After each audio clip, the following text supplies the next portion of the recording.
அடுத்த கட்ட தொழிலாளர்களுக்கு கொண்டு நடத்தக்கூடிய கடமை நடத்தும் ஒரு பொறுப்புணர்வு எந்த வகையை பார்த்தாலும் தொழிலாளர்களாகட்டும் பொதுவாளர்களாகட்டும் விவசாயிகளாகட்டும் எந்த ஒரு நடைமுறைக்கு முன்னாடி இருந்த உரிமைகள் எதுவுமே இல்லைன்றது நம்ம தெரியல. உரிமைகள் சுத்தமாக இல்லை, எப்படி வைக்கப்பட்டிருக்க ஆசிரியர் இப்ப என்ன இன்னொரு விஷயம், இவ்வளவு படம் இல்லை 8 மணி நேரம் வேலை உரிமை நம்ம உரிமையை சொன்னா அதாவது தேர்தல் என்பதால் அனைத்து கம்பெனிகளும் முடிவு விடப்பட்டு அத்தியாவசிய பணி செய்யலாம் சவால்கள் சொன்னாங்க. நமக்கு அன்னைக்கு இது யாராவது சொல்லிட தெரியுமா? அந்த தொழிலாளர்களே இருக்கிறேன் கேட்க மாட்டான். ஏன்னா எப்படி செய்வான் ஒரு லீடர் பெரும்பாலும் அவன் தான் ஹீரோவை கட்டுவாங்க. ஏன்னா அப்படிப்பட்ட ஹீரோ இருக்க முடியும்.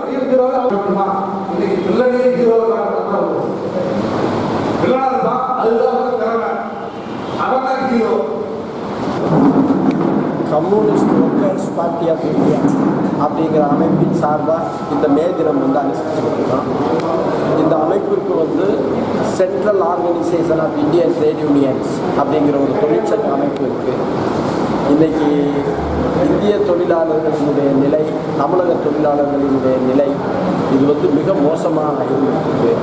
உங்களுக்கு தெரியாதுல்ல, 8 மணி நேர வேலைக்கே முளை வைக்கக்கூடிய போக்கு கடந்த ஆண்டு மே தினத்தின் போது தமிழக அரசால் மேற்கொள்ளப்பட்டது. பெரிய எதிர்ப்பு அதுக்கு தொழிலாளி வர்க்கத்திடமிருந்து வந்த சூழ்நிலையில் தற்காலிகமாக அது நிறுத்தி வைக்கப்பட்டிருக்கு. இருந்தாலும் எந்த நேரம் வரும்ன்றது அது சொல்ல முடியாத நிலையில் இருக்குது. மத்திய அரசு கொண்டு வந்திருக்கக்கூடிய சட்ட தொகுப்புகளில் அதுக்கான ப்ரொவிஷன்ஸ் இருக்கிறதுனால அதன் மூலமாக வந்துடும், அதுக்கு பின்னாடி ஒழிஞ்சுக்கலாம்னு இவங்க நினச்சிக்கிட்டு இருக்காங்க.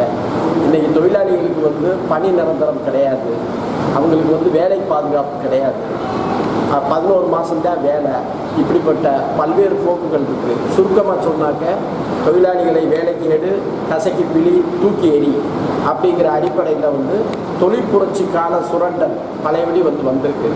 இந்த தருணத்தில் மே தினம்ங்கிறது 8 மணி நேர வேலை அப்படிங்கிறதுக்காக அனுஷ்டிக்கப்பட்ட அந்த மே தினம், அந்த 8 மணி நேர வேலைங்கிறது பறிபோயிட்டு இருக்கக்கூடிய சூழ்நிலையில் இன்றைக்கி உழைக்கும் மக்களை இந்த அளவுக்கு ஆளாக்கி இருக்கக்கூடிய இந்த மனிதன் சுரண்டக்கூடிய அமைப்பு அகற்றப்படணும், அந்த இடத்துல பொது உடைமை அமைப்பு கொண்டு வரப்படணும் அப்படிங்கிற ஒரு இலக்கை நோக்கி பயணிக்கணும் அப்படிங்கிற உறுதியை ஏற்கக்கூடிய விதத்தில் இந்த மே தினத்தை நாங்கள் அனுஷ்டிச்சிருக்கோம்.